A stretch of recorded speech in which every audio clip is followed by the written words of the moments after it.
नमस्कार दोस्तों, स्वागत है आपका एक बार फिर से हमारे चैनल सनातन लोक एसएल पर। जय श्री राम। कैसे हैं आप सब मित्रों? इस दुनिया में जब भी प्रेम की मिसालें दी जाती है तो उसमें सबसे पहला नाम भगवान श्री कृष्ण और राधा जी का आता है।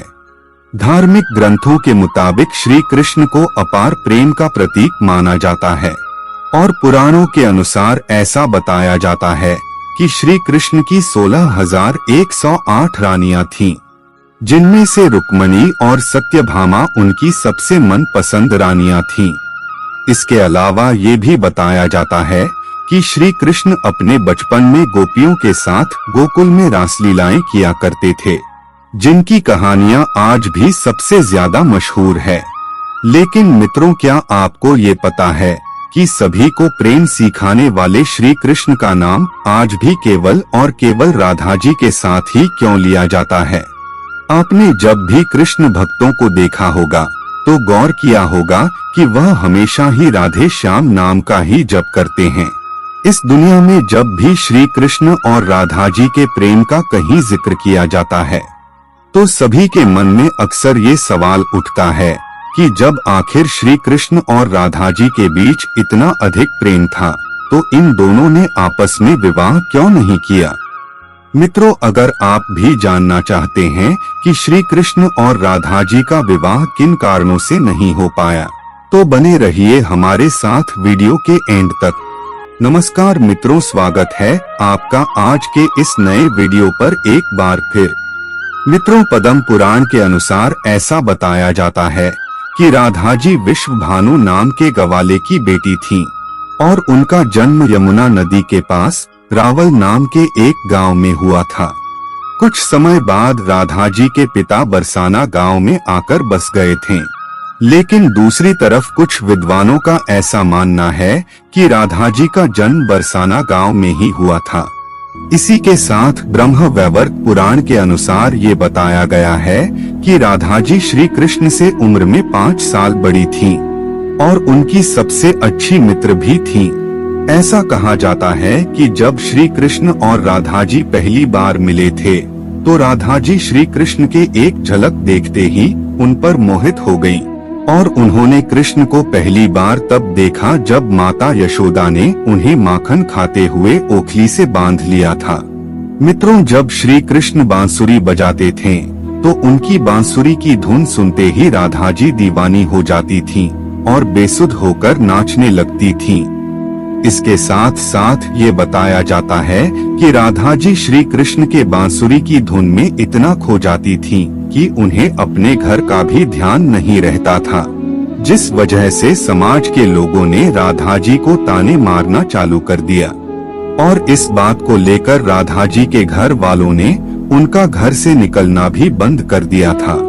लेकिन जब श्री कृष्ण जी को यह बात पता चली कि राधा जी के घर वालों ने उनका घर से निकलना तक बंद कर दिया है तो उन्होंने ये बात यशोदा माता को बताई और वो राधा जी से विवाह करने की जिद करने लगे।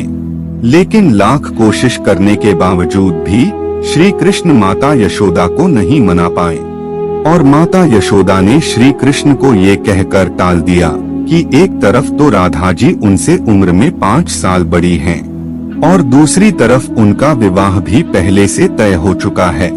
यशोदा माता ने जब यह बात नंद महाराज को बताई तो उन्होंने भी श्री कृष्ण को बहुत समझाया और राधा जी से विवाह न करने की सलाह दी।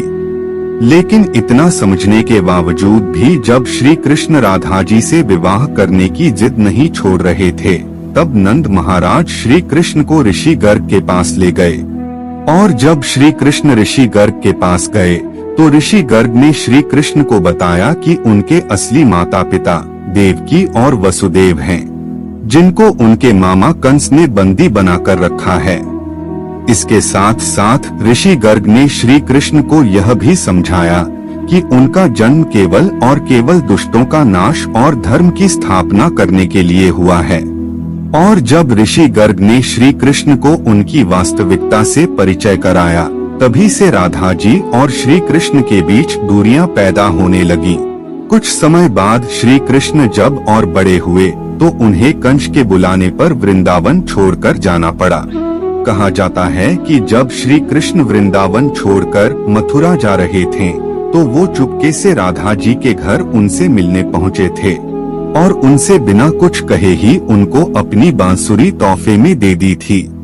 इसके कुछ समय बाद ही श्री कृष्ण बड़े भाई बलराम जी के साथ वृंदावन को छोड़कर मथुरा की ओर रवाना हुए और ऐसा बताया जाता है कि जब श्री कृष्ण वृंदावन छोड़कर मथुरा चले गए तो राधा जी उनकी यादों में फुट फुट कर रोती थी और समाज के दबाव में आकर उन्हें ना चाहते हुए भी अपने पिता के इच्छा के अनुसार किसी और से विवाह करना पड़ा था।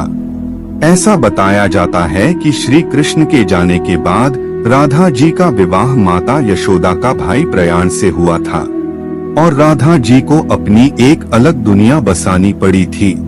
राधा जी का विवाह होने के बावजूद भी जब उन्हें श्री कृष्ण की याद आती थी तो वह अक्सर बांसुरी बजाकर उनकी यादों में लीन हो जाया करती थीं। वैसे मित्रों, श्री कृष्ण और राधा जी का विवाह न होने के पीछे दो कथाएं और भी प्रचलित हैं, जिसमें पहली कथा के अनुसार ये बताया जाता है कि ऋषि शुक्लाचार्य भगवान विष्णु से भी ज्यादा ज्ञानी थे, लेकिन इसके बावजूद भी देवराज इंद्र शुक्लाचार्य के बजाय भगवान विष्णु को अपना गुरु बना लिया था। जब शुक्लाचार्य ने ये सब अपनी आंखों से देखा तो उन्होंने इसे अपना अपमान समझकर असुरों को शिक्षा देना शुरू कर दी और उनके गुरु बन गए। असुरों का गुरु बनते ही शुक्लाचार्य ने देवराज इंद्र से अपने अपमान का बदला लेने की ठानी, लेकिन उनके सामने ये समस्या खड़ी थी कि ये देवताओं को तो तवामारता का वरदान मिला हुआ था, लेकिन राक्षसों को ऐसा कोई वरदान प्राप्त नहीं था। इसी वजह से राक्षस कभी भी देवता से नहीं जीत पाते थे। इस समस्या को सुलझाने के लिए असुर गुरु शुक्राचार्य ने भगवान शिव की घोर तपस्या की और उन्हें प्रसन्न किया। इसी के साथ साथ शुक्राचार्य ने भगवान शिव को ही अपना गुरु बना लिया। भगवान शिव को अपना गुरु बनाते ही शुक्राचार्य ने उनसे मृत संजीवनी वरदान पाने की सोची। मित्रों, आपको बता दें कि संजीवनी वरदान एक ऐसा वरदान है जिससे किसी भी मरे हुए इंसान को वापस जिंदा किया जा सकता है। मृत संजीवनी वरदान के लिए जब शुक्राचार्य भगवान शिव की तपस्या करने जा रहे थे तो उन्होंने सभी राक्षसों को अपने माता पिता ऋषि भृगु और काव्य माता की कुटिया में रहने के लिए कहा, ताकि उनके होते हुए कोई भी देवता राक्षसों को नुकसान न पहुंचा सके।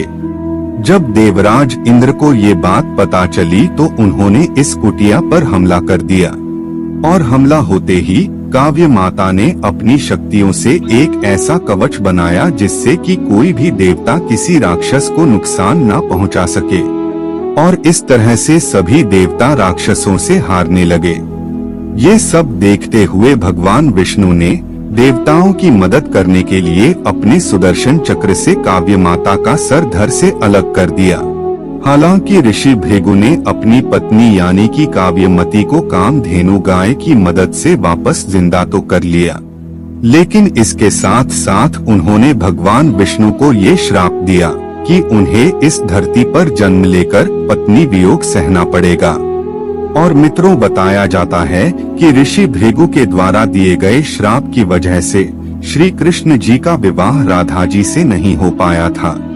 ऐसा इसलिए क्योंकि भगवान विष्णु ने ही श्री कृष्ण के अवतार में इस धरती पर जन्म लिया था।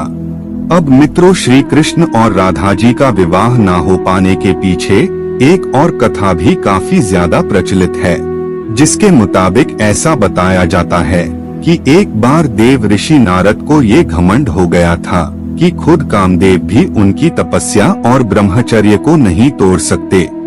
ये सब देखते हुए भगवान विष्णु ने सोचा कि क्यों ना देव ऋषि नारद का ये घमंड तोड़ा जाए। और जब देव ऋषि नारद एक बार रास्ते में कहीं जा रहे थे तो उन्हें एक बहुत ही सुंदर नगर दिखाई दिया, जहां माता लक्ष्मी के स्वयंवर का आयोजन किया जा रहा था। तब नारद मुनि उस नगर में गए और वो माता लक्ष्मी के एक झलक देखते ही वे उन पर मोहित हो गए। लक्ष्मी जी के रूप और सुंदरता को देखकर देव ऋषि नारद का ब्रह्मचर्य तो भंग हो ही चुका था। इसके लिए उन्होंने सोचा कि क्यों न इस स्वयंवर में भाग ले लिया जाए।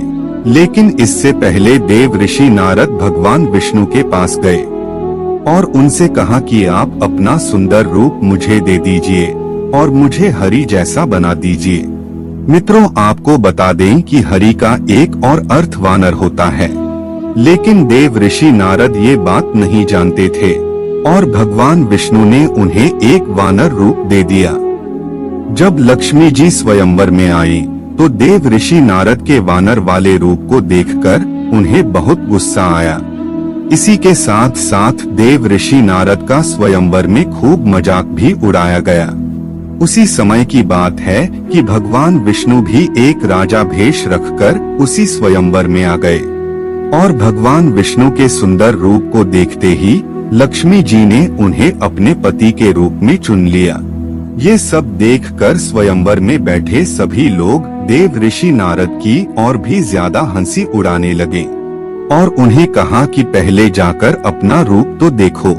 जब देव ऋषि नारद ने शीशे में जाकर अपना रूप देखा तो इन्हें अपना वानर वाला रूप देखकर बहुत गुस्सा आया। इसी के साथ साथ देव ऋषि नारद भगवान विष्णु को भला बुरा कहने लगे और उन्हें श्राप दिया कि जिस तरह से मैं स्त्री वियोग में तड़प रहा हूँ, उसी तरह तुम्हें भी अपने हर जन्म में स्त्री वियोग सहना पड़ेगा। लेकिन इसके कुछ समय बाद नारद मुनि को अपने गलतियों का एहसास हुआ और उन्होंने भगवान विष्णु से इस बात के लिए क्षमा मांगी।